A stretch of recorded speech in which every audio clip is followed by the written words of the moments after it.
My name is Olivia Morgan. I stood frozen in the doorway of Riverside Café, staring at the man I thought I'd never see again. 5 years, 3 months, and 17 days. That's how long it had been since Mason Walker walked out of my life without a backward glance. Now here he was, sitting at our old table by the window, looking like he hadn't aged a day, while I felt like I'd lived several lifetimes. The universe has a cruel sense of humor, doesn't it? I could turn around, walk away, pretend I never saw him, but something rooted me to the spot. My heart beat thundering in my ears as memories flooded back. Mason, the boy who taught me to trust, the man who showed me how easily that trust could be shattered. He hasn't noticed me yet. His dark hair falls across his forehead as he stares down at his coffee, turning the mug slowly between his hands, the same nervous habit he always had. I should leave. I know I should leave. Instead, I take a step forward, and then another. Some wounds never heal properly. They just wait beneath the surface, ready to bleed again at the slightest touch. This is our story, a story about second chances, about the weight of our past, and the courage it takes to face it. 5 years earlier, we were inseparable, college sweethearts with big dreams and bigger promises. Forever, Mason had whispered against my hair one night, as we lay tangled in sheets and moonlight. You and me live. Forever. Forever lasted exactly 8 months and 22 days after graduation. I never saw it coming.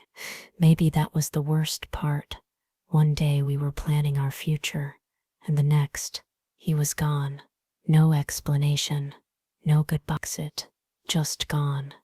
The text message he sent still burns in my memory. I can't do this anymore. I'm sorry. 7 words. 7 words to end 3 years together. I called. I texted. I showed up at his apartment. Nothing. He'd vanished like smoke. My friends told me to move on. He doesn't deserve you, they said. You're better off without him. Maybe they were right. But knowing that didn't stop the pain, didn't answer the questions that kept me awake at night. What did I do wrong? Was I not enough? Was there someone else? The not knowing was a wound that refused to heal. Olivia? His voice pulls me back to the present. He spotted me now, halfway across the cafe. His eyes, those deep blue eyes I used to get lost in, widen with recognition. I could still turn around. I could walk away. But my feet carry me forward until I'm standing at his table. Hi, Mason. My voice sounds steadier than I feel. You look amazing. He stands awkwardly, like he's not sure if he should hug me or shake my hand. He does neither. Thanks. I tuck a strand of hair behind my ear. You too. An uncomfortable silence stretches between us, filled with unspoken words and unanswered questions. Would you like to sit? He gestures to the empty chair across from him. Every instinct tells me to decline, to protect myself, to run. Sure, I hear myself say, just for a minute. I slide into the chair, setting my purse on the table like a barrier between us. I didn't know you were back in town, I say. I just got back last week. He wraps his hands around his coffee mug. I'm opening a photography studio downtown. Photography, his passion, the dream he abandoned when he left. That's great, I manage. I'm happy for you. Another silence falls, heavier this time. Olivia, he starts. Don't. I cut him off. Please don't, Ulsa. His expression crumples. You have every right to hate me. I don't hate you, Mason. The truth surprises even me. I don't know you anymore. He nods slowly, accepting this. Can I get you something? He asks. Coffee, tea? No thanks. I should go. but I don't move. Please, he says softly. Just 5 minutes. That's all I'm asking. 5 minutes to explain. 5 years of silence. It seems impossible, ridiculous even. But I stay. Something inside me needs answers. Even after all this time. Maybe especially after all this time. 5 minutes. I agree. He exhales slowly, like he's been holding his breath. I owe you an explanation, he begins. About why I left the way I did. You think the words come out sharper than I intended. Old pain, bubbling to the surface. He winces. I deserve that. What happened, Mason? The question I've wanted to ask for 5 years. What really happened? He looks down at his hands. My dad got sick. His voice catches. Terminal. Pancreatic cancer. This wasn't what I expected. Not at all. Why didn't you tell me? I ask, softening despite myself. Because I was a coward. He meets my eyes now, his own filled with regret. Because I didn't want you to see me fall apart. Because I knew you'd drop everything to help me. And I couldn't let you sacrifice your dreams for mine. That wasn't your choice to make, I say quietly. I know that now. He runs a hand through his hair. I went back to Colorado to take care of him. I thought it would be temporary, but he died. Mason nods. 8 months later. By then, I'd convinced myself you were better off without me, that you'd moved on. You didn't even give me a chance. I whisper, you just disappeared. I know. His voice breaks. It was the biggest mistake of my life, Liv. The old nickname sends a jolt through me. No one has called me that since him. After Dad died, I was a mess. He continues. I started drinking. Lost my job. Lost myself, really. I stay silent, letting him speak. It took 3 years of therapy and rebuilding my life, piece by piece, before I could even think about facing you again. He looks at me with such raw honesty that it hurts. I wanted to reach out so many times, but what could I possibly say? Sorry I abandoned you without explanation. Sorry I was too broken to love you properly. The waitress appears at our table, breaking the tension. Can I get you anything? She asks me. Just water, please, I reply, suddenly aware of how dry my throat feels. When she leaves, I turn back to Mason. So why now? I ask, why come back after all this time? He takes a deep breath. Because I never stopped loving you, Olivia. The words hang in the air between us. I know I have no right to say that. I know it's probably too late. But I couldn't live with myself if I didn't at least try to explain, to apologize. I feel tears threatening. I blink them back. I won't cry. Not here. Not in front of him. You broke my heart, I say simply. I know. He looks devastated, and I will regret that every day for the rest of my life. The waitress returns with my water. I take a sip, grateful for the moment to collect myself. I'm engaged, Mason. The words aren't true. I don't know why I say them. Some desperate attempt at self-preservation. A shield against the feelings threatening to resurface. His face falls, but he quickly composes himself. Oh, that's wonderful. He's a lucky man. His name is Daniel. I continue the lie. We're getting married in June. Mason nods, forcing a smile that doesn't reach his eyes. I'm happy for you, Liv. Really, I should feel victorious. Instead, I feel hollow. I should go, I say, standing abruptly. He stands too. Of course. Thank you for listening. I turn to leave, but something stops me. The weight of the lie sits heavy on my chest. Mason, yes? I turn back to face him. I'm not engaged. The truth spills out. I don't know why I said that.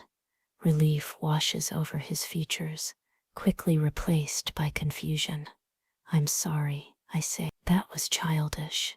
It's okay. He takes a cautious step toward me. I understand. We stand there, two people with 5 years and 1,000 words between them, neither sure what to say next. Your 5 minutes are up, I finally say, but there's no edge to my voice now. He nods, accepting this. Can I see you again, Olivia, just to talk? I should say no. I know I should say no. I don't know, Mason. Honesty is easier than I expected.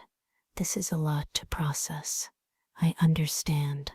He reaches into his pocket, pulls out a business card. If you change your mind. I take it, our fingers brushing briefly. Even that slight contact sends electricity through me. Goodbye, Mason. Goodbye, Olivia. I walk out of the cafe, his card burning a hole in my pocket. The spring air feels good against my flushed cheeks. I make it 2 blocks before I have to stop, leaning against a lamppost as emotions crash over me like waves. 5 years of questions, answered in 5 minutes. His father died. He was protecting me. He still loves me. But does any of that change what happened? Does it erase the nights I cried myself to sleep? The birthdays and holidays spent wondering where he was, if he was okay, if he ever thought of me. Can you forgive someone for breaking your heart, even if they had their reasons? I pull out my phone, dial a familiar number. Hey, my best friend Emma answers. What's up? You're not going to believe who I just ran into. 20 minutes later, I'm sitting in Emma's living room, a glass of wine in my hand, recounting my unexpected encounter. Wow, she says when I finish. That's a lot. Yeah, I take a sip of wine. I don't know what to think. What do you want to do? She asks. I stare at the business card on her coffee table. Mason Walker Photography. His dream realized. I don't know. The truth again. Part of me wants to call him right now. Another part never wants to see him again. Emma watches me carefully. Do you still have feelings for him? I don't know that either. I rub my temples. I thought I was over him. I really did. But seeing him today stirred things up, she suggests. I nod. It's like all these years I've been carrying around this anger, this hurt, and now I find out he was dealing with something terrible, and I wasn't there for him because he didn't let you be. Emma reminds me gently. That was his choice, Liv. I know, but I also know what it's like to lose a parent, how it tears you apart. My mom had died my sophomore year of college. Mason had been my rock then, the one who held me while I cried, the one who made sure I ate, the one who drove me home for the funeral. You don't owe him forgiveness, Emma says, reading my thoughts. I know that too. We sit in comfortable silence for a moment. Can I ask you something? Emma sets down her wine glass. Of course.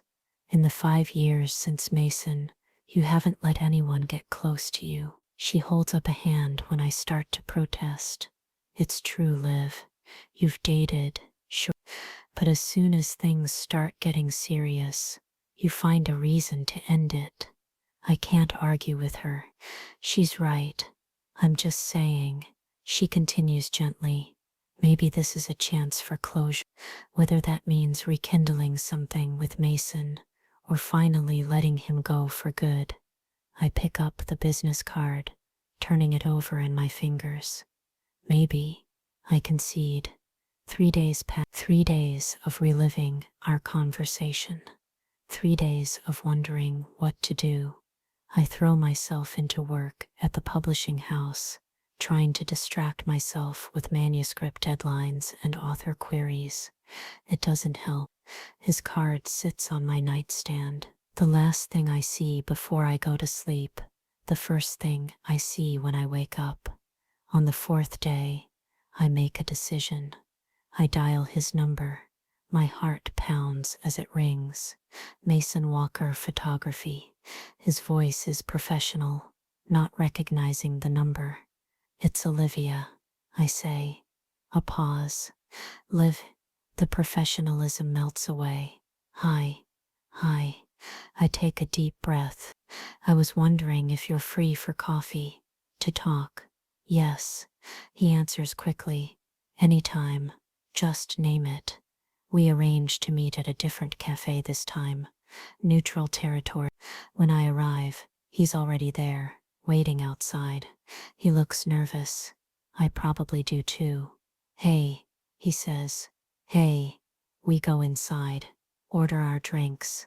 Find a quiet table in the corner. Thank you for calling, he says once we're settled. I wasn't sure you would. I wasn't sure either, I admit. Olivia, he begins. I know I hurt you. I know that I'm sorry doesn't begin to cover it, but I need you to know that not a day went by when I didn't think about you, when I didn't regret the way I left. I take a sip of my latte, letting his words sink in. I believe you, I say finally, and I'm sorry about your dad. I wish you had told me. I would have been there for you. I know you would have. His eyes soften. That's exactly why I couldn't tell you. You were just starting your career at the publishing house, your dream job. I couldn't ask you to put that on hold for me. You didn't ask me anything, Mason. I need him to understand this. You made a decision for both of us. You took away my choice. He nods slowly. You're right. And it was wrong. We sit in silence for a moment. Tell me about him, I say. Your dad. A small smile touches his lips. He fought hard, right until the end. He tells me about the long nights in hospital rooms, the brief moments of hope, the inevitable decline. I listen, really listen, to what he's saying and what he's not saying. The weight he carried alone, the grief that nearly destroyed him. After he died, Mason continues. I was in a dark place. I thought about reaching out to you so many times, but the longer I waited, the harder it became. I told myself you were better off without me. I wasn't, I say simply. His eyes meet mine. I wasn't better off without you either. Something shifts between us. A wall beginning to crumble. What happened next? I ask. After your dad. He tells me about his spiral into depression, the drinking, the dead-end jobs, finally finding a therapist who helped him face his grief and guilt, the slow climb back to himself, rediscovering his passion for photography. I started taking pictures again, he says, at first just as therapy, then professionally. I built a portfolio, started getting clients, saved enough to open my own studio. And you decided to come back here? I ask. He nods. This was always home. And, he hesitates. I hoped you might still be here. I was offered jobs in New York, I tell him. Twice, actually. Good positions at big publishing houses. Why didn't you take them? I shrug.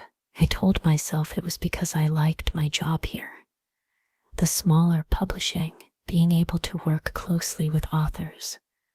I traced the rim of my mug, but maybe part of me was waiting too. Our eyes meet, and for a moment, 5 years falls away. We're just Olivia and Mason again, the way we used to be. Where do we go from here? He asks quietly. I don't know. I answer honestly. I can't just pick up where we left off. Mason, too much has happened. I understand.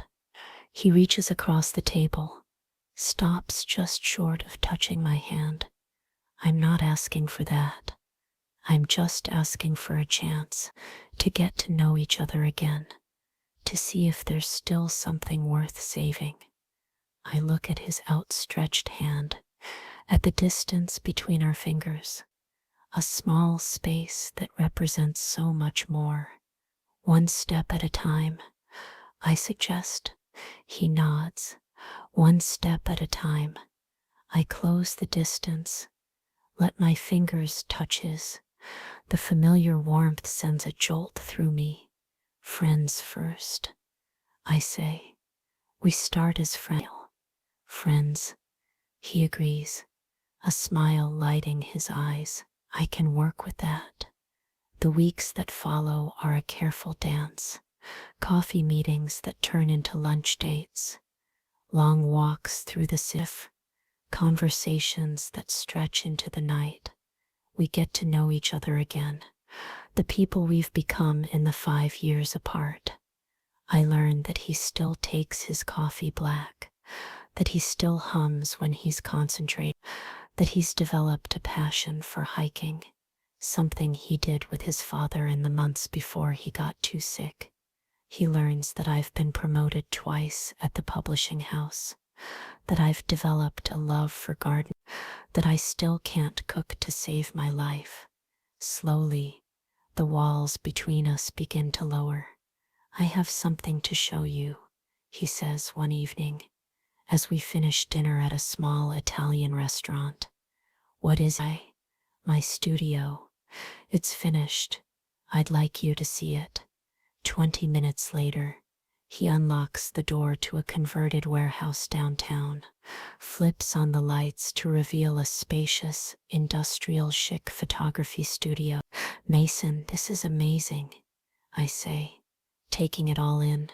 The professional lighting setups, the various backdrop options, a comfortable client area.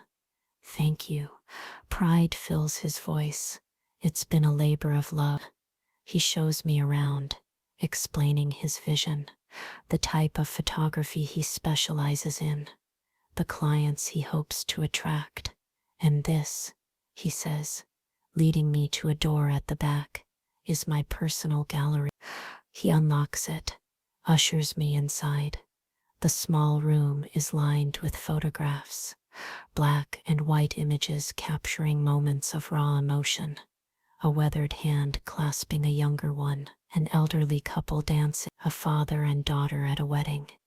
These are beautiful, I whisper, moving slowly from one to the next.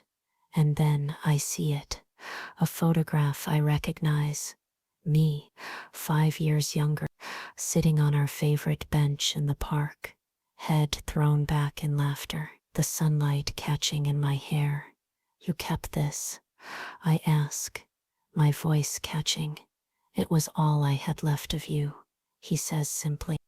I turn to face him, finding him closer than I expected. Liv, he says softly, I know we said friends, and if that's all we ever are, I'll be grateful for it. But I need you to know that I press my fingers to his lips, stopping the words. I know, I whisper. Me too. And then, we're kissing, and it's both familiar and new, the same, and completely different. When we pull apart, his forehead rests against mine. I'm still scared, I admit, of getting hurt again. I know, his thumb traces my cheekbone. I can't promise we won't hurt each other, Liv, but I can promise I'll never leave you in the dark again. No matter what happens, we face it together. I believe him, against all odds, against the weight of our past. I believe him. Together, I echo. 2 months later, we sit on our old bench in the park. The summer evening is warm, the sky painted in shades of pink and gold. Mason's arm is around me, a head on his shoulder. It feels right. It feels like coming home. I have something for you, he says, reaching into his pocket. He hands me a small, wrapped package. What's this? I ask. Open it. I unwrap it carefully. Inside is a small, leather-bound journal. Open that too, he says softly. I do. The first page has a date from 5 years ago, the day after he left. Dear Olivia, it began. Today I made the biggest mistake of my life. I look up at him, questioning. I wrote to you, he explains. Every day, for 5 years. Letters I never sent. Things I couldn't say. It was the only way I could keep you with me. Tears fill my eyes as I flip through the pages. Years of thoughts, confessions, love poured onto paper. Mason, I whisper, unable to find more words. You don't have to read it all now, he says, or ever, if you don't want to, but I wanted you to have it, to understand that even when we were apart, you were always with me. I close the journal, hold it to my chest. Thank you. I lean up to kiss him softly. As the sun sets, casting long shadows across the park, I think about the weight of our past, the choices we made, the pain we carried, the healing we've found. Some wounds never heal properly, but sometimes, if you're brave enough to face them, they can become something else entirely, something stronger, something beautiful. I love you, Olivia Morgan, Mason whispers against my hair. I love you too, Mason Walker. I reply, always have, always will. If Olivia and Mason's journey touched your heart, let us know in the comments below. Perhaps you have your own story of love and healing. Share your experience. Don't forget to subscribe for more emotional stories like this one, because just like Olivia and Mason, every like and share from you gives us the chance to keep creating.